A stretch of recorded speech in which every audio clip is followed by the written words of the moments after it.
بارگاہ الوہیت میں جو احترام اور تعظیم کے تقاضوں کو اعلیٰ حضرت نے کس طرح سے پورا کیا، اس بات کا اندازہ آپ اس آیت مبارکہ کے ترجمہ سے بھی لگا سکتے ہیں۔ پارہ نمبر 5 ہے، سورۃ النساء ہے، آیت نمبر ہے 142۔ سورۃ النساء پارہ نمبر 5 آیت نمبر 142، جہاں پر 5واں سپارہ ختم ہوتا ہے اور آخری رکوع ہے، آخری رکوع جہاں سے شروع ہوتا ہے۔ ارشاد باری تعالیٰ ہوا ان المنافقین یخادعون اللہ، بے شک منافقین، یہ تو کتاب جو پڑھا سپارہ یا کوئی چیز پڑھو، ان المنافقین یخادعون اللہ وہو خادعہم، فرمایا بے شک منافقین جو ہیں یہ بارگاہ رب العالمین میں اپنے وہم و گمان کے ساتھ فریب دینا چاہتے ہیں۔ ان المنافقین یخادعون اللہ، کہ بے شک منافقین اللہ کو دھوکہ دینا چاہتے ہیں، دھوکہ دینے والے ہیں اپنے وہم و گمان میں،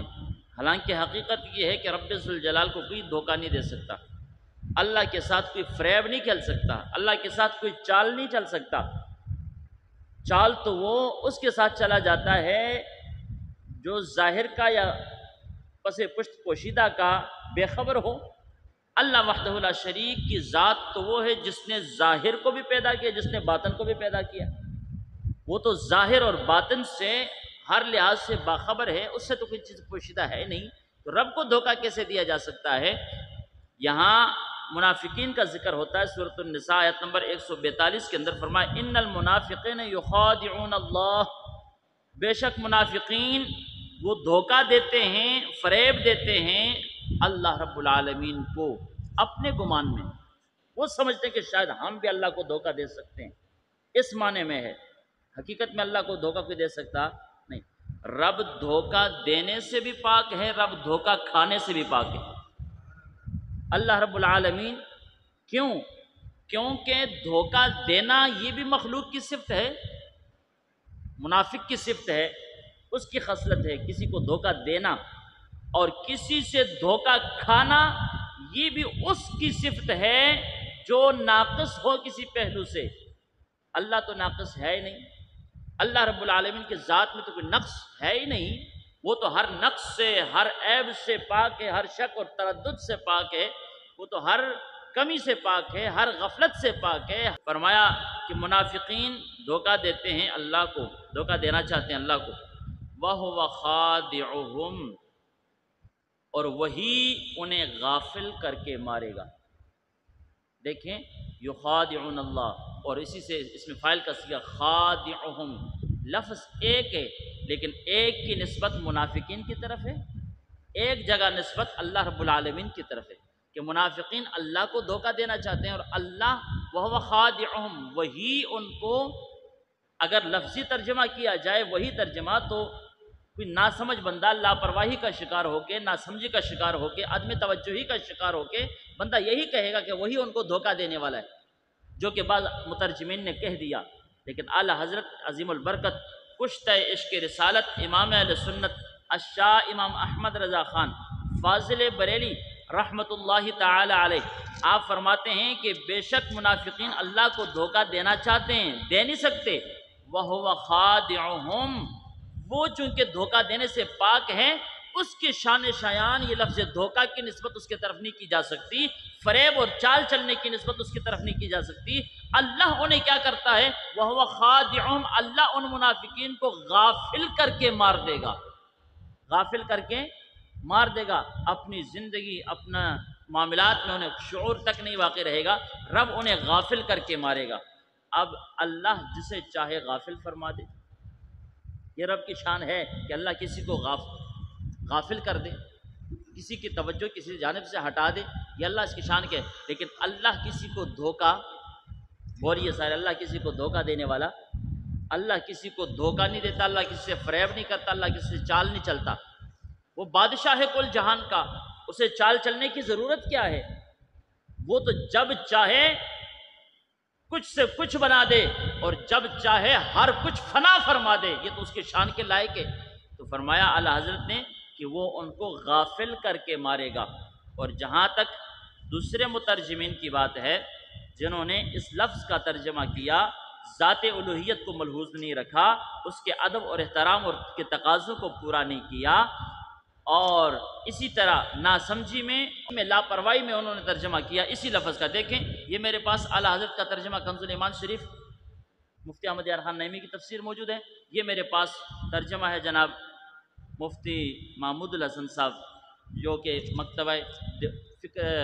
فکر دیوبند سے تعلق رکھتے ہیں، اور یہ تفسیر وہ تفسیر ہے کہ جو تفسیر سعودی عربیہ میں جو حج اور عمرہ کرنے کے لیے ہم جاتے ہیں تو وہاں حرم کعبہ میں فری تقسیم کی جاتی ہے۔ کیا کیا جاتا ہے؟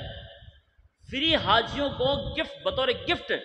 کہ قرآن گفٹ کیا جاتا ہے۔ اس پہ بات میں تو کوئی شک نہیں ہے کہ جو قرآن ہے وہ تو گفٹ ہوا، وہ تو تحفے میں آ گیا، لیکن اس کے اندر جو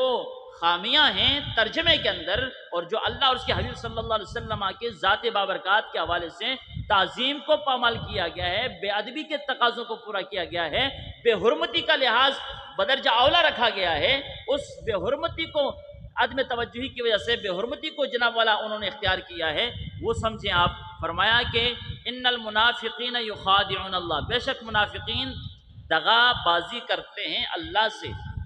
اور وَهُوَ خَادِعُهُمْ، اور وہی ان کو دغا دے گا۔ وہی ان کو کیا کرے گا؟ دغا سمجھ دو، دغا دھوکا، فریب، چال چلنا۔ یہ ہے سعودی عربیہ سے جو تفسیر حرم کعبہ میں چھپتی ہے، اور ولی عہد وقت کے جو بادشاہ ان کے ہوتے ہیں ان کے نگرانی میں چھپتی ہے، ان کے علماء کی موجودگی میں ان کے رہنمائی سے چھپتی ہے، اور ہر سال بعد جب حج کا موقع آتا ہے تو جتنے حاجی پوری دنیا سے جتنے مسلمان حج کرنے کے لیے آتے ہیں، مرد ہو یا عورت، عالم ہو یا جاہل، ہر ایک کے لیے یہ تفسیر بطور گفٹ اور تحفہ دیا جاتا ہے، یہ تفسیر دی جاتی ہے۔ اس تفسیر کے اندر دیکھیں کہ جو علماء نجد ہیں،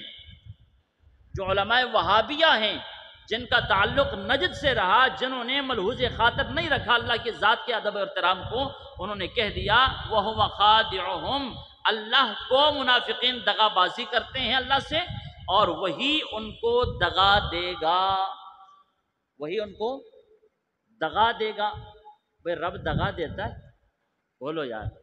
گناہگار انسان ہو، زانی ہو، شرابی ہو، بے نمازی ہو، بے علم ہو، جاہل انسان ہو، جس نے صرف کلمہ پڑھا ہو، جس نے کبھی کبھار کسی عالم دین سے سنا ہو کہ اللہ ہر عیب سے پاک ہے، وہ بھی کہے گا کہ رب دغا دینے سے کیا ہے؟ پاک ہے۔ آپ خود پڑھ سکتے ہیں، اردو میں لکھا ہوا وَهُوَ خَادِعُهُمْ، وہی ان کو دغا دے گا، یعنی وہی سے مراد اللہ کی ذات ہے، اور دغا جن سے دغا دے گا وہ منافق، یعنی منافقین سے بھی اللہ دغا دے گا، ان کو دغا دے گا۔ حضرات عزیز وقار، یہ رہا توحید کے پرچار کرنے والوں کا ادب، یہ رہا ہر وقت توحید اور توحید کی رٹ لگانے والوں کا احترام الوہیت، یہ ذات بابرکات کے حوالے سے ان کا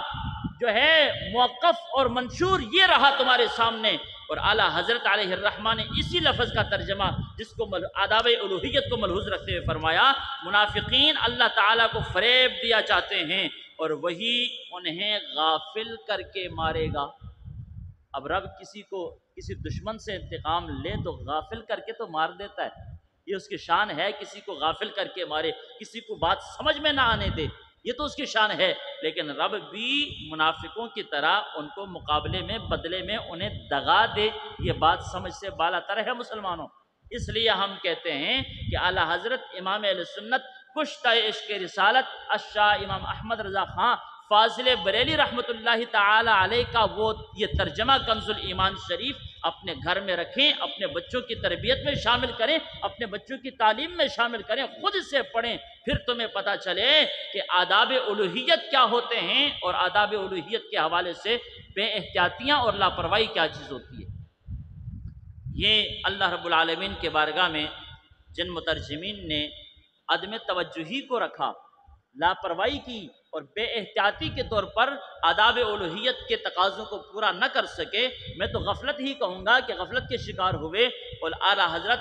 سن 14ویں صدی کے اندر مجدد دین ملت نے آ کر بتا دیا کہ جب بارگاہ الوہیت کی بات آئے تو وہاں سر تسلیم خم کر کے اپنی زندگی لٹتی ہے تو لٹا دینی چاہیے، لیکن بارگاہ الوہیت میں بے حرمتی کبھی نہیں کرنی چاہیے۔